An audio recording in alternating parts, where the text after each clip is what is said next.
यानी कि अगर आप इस एग्जाम के लिए प्रिपेयर कर रहे हैं और मैं अगर टेक्निकल की यहाँ पर बात करूं तो आपको जो क्वेश्चंस प्रैक्टिस करने हैं उसमें आपके ईएससी के पीवाईक्यू जरूर रखने हैं। स्ट्रेंथ ऑफ मटेरियल सब्जेक्ट यहाँ पर कैरी कर रहा है 20 to 22 क्वेश्चंस को अगर प्रिपेयर करना है तो कहाँ से आपके क्वेश्चन प्रैक्टिस आप लोगों को करने चाहिए कि आपको मैक्सिमम बेनिफिट यहाँ पर देखने को मिल सके। और जब भी डेली जो आपने आज इस नोटबुक में ऐड किया तो कोशिश कीजिएगा आज सोने से पहले आप उसको एक बार रिवाइज कर लें। जो यूपीपीएससी की जो प्रीवियस ईयर क्वेश्चंस है उसमें किस पार्ट से ज्यादा क्वेश्चंस आ रखे हैं। Hello everyone, welcome to engineers वाला। आज के सेशन में हम लोग बात करने वाले हैं यूपीपीएससी एई के जो प्रीवियस ईयर के डिफरेंट एग्जाम्स हुए हैं उनके एनालिसिस के बेसिस पर सिविल इंजीनियरिंग और मैकेनिकल इंजीनियरिंग के कौन से टेक्निकल सब्जेक्ट्स हैं जिनका वेटेज ज्यादा देखने को मिला है। बेसिकली इस एग्जाम का पैटर्न चेंज होगा या नहीं ये अभी हम नहीं जानते, लेकिन अगर आपका एग्जामिनेशन पैटर्न पहले जैसा ही रहा तो उस बेसिस पर हम लोग यहाँ पर बात करेंगे कि आपके कौन से सब्जेक्ट्स मोस्ट इंपॉर्टेंट है और हाईली वेटेज है और आपको उनको अगर प्रिपेयर करना है तो कहां से आपके क्वेश्चन प्रैक्टिस आप लोगों को करने चाहिए कि आपको मैक्सिमम बेनिफिट यहाँ पर देखने को मिल सके। तो चलिए स्टार्ट करते हैं आज का सेशन। सबसे पहले हम लोग यहाँ पर बात करते हैं जो आपका एग्जामिनेशन पैटर्न अभी से पहले रहता था, दैट वाज पेपर 1 आपका जनरल हिंदी जिसमें 25 क्वेश्चंस आपको देखने को मिलते थे एंड पेपर 2 में जनरल स्टडीज के 25 क्वेश्चंस। जो कोर सब्जेक्ट्स है उसके आपके दो एग्जाम होते हैं, एक पेपर 1 एंड एक पेपर 2। पेपर 1 में भी आपके 100 क्वेश्चंस हैं, टोटल मार्क्स 300 एंड पेपर 2 भी आपका 100 क्वेश्चंस है जो यहाँ पर टेक्निकल आपके कवर कर रहे हैं और इसके बाद आपका इंटरव्यू यहाँ पर होता है। इसके आगे अगर हम बात करें जो हिंदी का सिलेबस है बेसिक, ये सिलेबस डिस्कशन ऑलरेडी एक सेशन में आपके साथ हो रखा है तो आप वो सेशन जरूर जाकर चेक कर सकते हैं। अब अगर मैं सब्जेक्ट्स का वेटेज देखूं मैकेनिकल इंजीनियरिंग का फॉर पेपर 1, देखिएगा हाईएस्ट वेटेज अगर आप यहाँ पर देखें तो आपको देखने को यहाँ पर मिल रहा है कि जो स्ट्रेंथ ऑफ मटेरियल है, स्ट्रेंथ ऑफ मटेरियल सब्जेक्ट यहाँ पर कैरी कर रहा है 20 to 22 क्वेश्चंस। इसी के साथ साथ अगर आप देखेंगे टोम जो है आपका theory of machines 18 to 20 questions, जो प्रोडक्शन है दैट इज 16 to 18 क्वेश्चंस। तो ये तीन सब्जेक्ट्स ऐसे हैं जिनके नंबर ऑफ क्वेश्चंस जो है वो आपको ज्यादा देखने को मिल रहे हैं। तो अगर आप तैयारी कर रहे हैं, आपने सिलेबस एक बार अच्छे से जाकर चेक कर लिया है तो आप देख सकते हैं कि आपने अगर बाकी एग्जामिनेशंस के लिए पहले से प्रिपरेशन की है तो कितना आपका यहाँ पर सिलेबस कॉमन है, उस कॉमन पार्ट से आप प्रिपेयर करना या रिवीजन करना स्टार्ट कर सकते हैं। यस, इसके आगे अगर हम बात करें अपना पेपर 2 की, मैकेनिकल इंजीनियरिंग में जो पेपर 2 है, पेपर 2 में आपका फ्लूइड मैकेनिक्स का वेटेज बहुत ही अच्छा खासा देखने को मिलता है 22 to 25 क्वेश्चंस और यहीं पर बेसिक थर्मोडायनामिक्स का भी जो वेटेज है वो आपको देखने को मिल रहा है कि पेपर 2 में 20 से 22 क्वेश्चंस यहाँ पर है।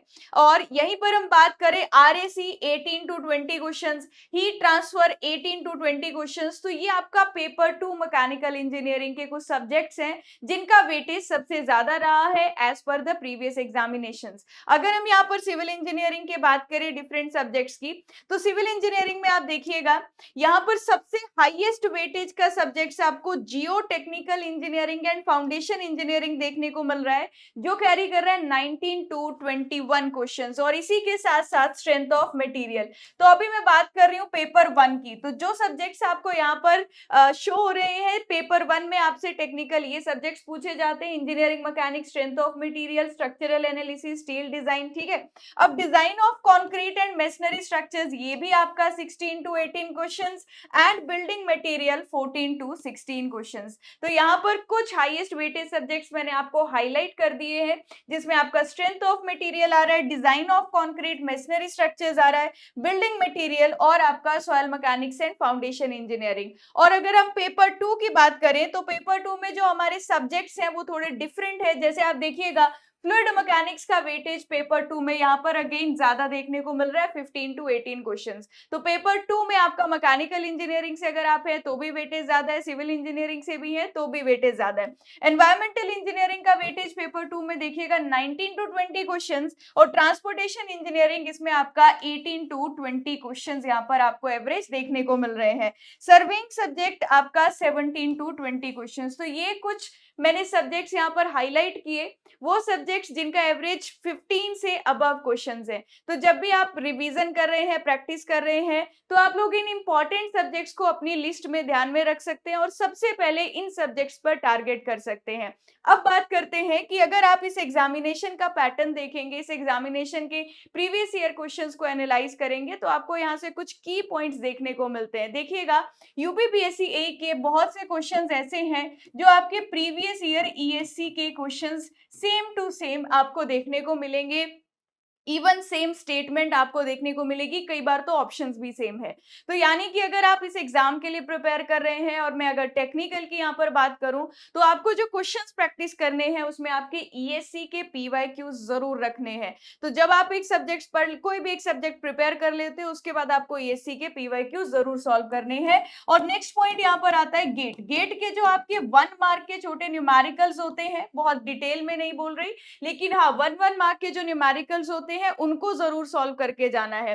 और अगर आप ये दोनों सॉल्व कर लेते हैं और उसके बाद आपके पास टाइम बचता है एग्जामिनेशन से पहले, तो आप जो डिफरेंट स्टेट एई एग्जाम्स के क्वेश्चंस हैं उनको सॉल्व कर सकते हैं। अब देखिएगा, जब अभी आप टेक्निकल के लिए प्रिपेयर ऑलरेडी अगर डिफरेंट एग्जाम्स के लिए कर रहे होंगे, तो आपने नोट्स कहीं ना कहीं बनाए होंगे। अब जब आप क्वेश्चन प्रैक्टिस करते हो, तो आपको अलग से एक नोटबुक लगानी है।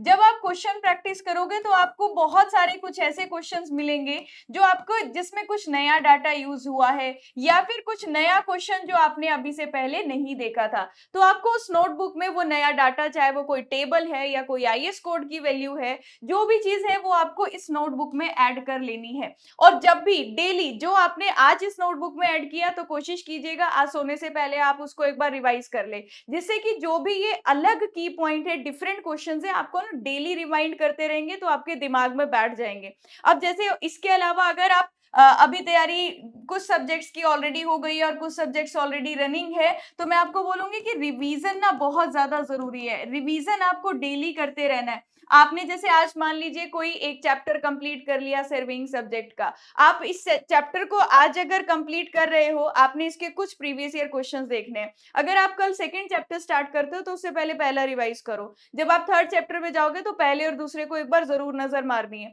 इससे क्या होगा कि आप जब थर्ड चैप्टर पर जाओगे ना, तो पहले चैप्टर की 2 बार रिवीजन हो गई, तो उसमें इतना ज्यादा टाइम नहीं लगेगा रिवाइज करने में। और इस तरीके से आप अगर पढ़ते भी जाओगे और पिछले चैप्टर्स को साथ साथ रिवाइज करते जाओगे, तो रिवीजन भी आपकी कंटिन्यू पैरेलल में चलती रहेगी। आपको सबसे पहले प्रायोरिटी में यूपीपीएससी एग्जाम के लिए ईएससी के पीवाईक्यूज और गेट के 1 मार्क के क्वेश्चंस करने हैं। आफ्टर दैट आपको प्रीवियस एई के क्वेश्चंस पर जाना है। और इसके साथ साथ जब आपका एग्जामिनेशन आने वाला होगा, उससे पहले आप टेस्ट सीरीज दीजिएगा, उसे 1 मंथ बिफोर आप टेस्ट सीरीज दीजिएगा। वहां से आपको नए कॉन्सेप्ट्स और नए क्वेश्चंस के साथ जो डील करना है वो आपको आ जाएगा। ठीक है, इसके अलावा अगर आप जैसे हिंदी की बात करते हैं, जो आपकी अरिहंत पब्लिकेशंस की बुक आती है वो देख सकते हैं। और जो यूपीपीएससी की जो प्रीवियस ईयर क्वेश्चंस है, उसमें किस पार्ट से ज्यादा क्वेश्चंस आ रखे हैं आपके हिंदी में।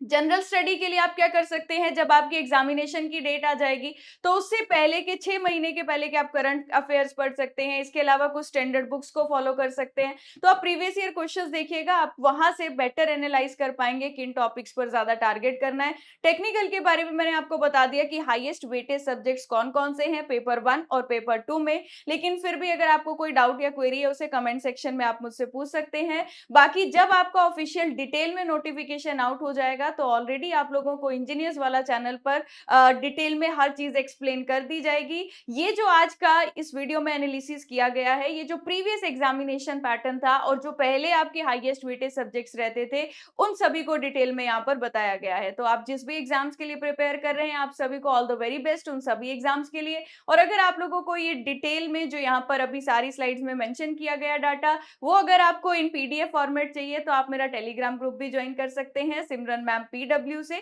तो आपको वहां इसका पीडीएफ जो है वो देखने को मिल जाएगा। चलिए एंड करते हैं आज के सेशन को। अच्छे से पढ़िए, अच्छे से रिवाइज करिए और ज्यादा से ज्यादा आप क्वेश्चंस को प्रैक्टिस कीजिए। जिस भी एग्जाम के लिए आप प्रिपेयर कर रहे हैं, आपको उसका एग्जामिनेशन का पैटर्न और एग्जामिनेशन के लेवल का पता होना जरूरी है। इसीलिए आज की वीडियो आपको यही अवेयर करने के लिए बताई गई कि कौन से क्वेश्चन प्रैक्टिस करना जरूरी है for UPPSC AE exam. Thank you everyone, मिलते हैं किसी नेक्स्ट वीडियो में।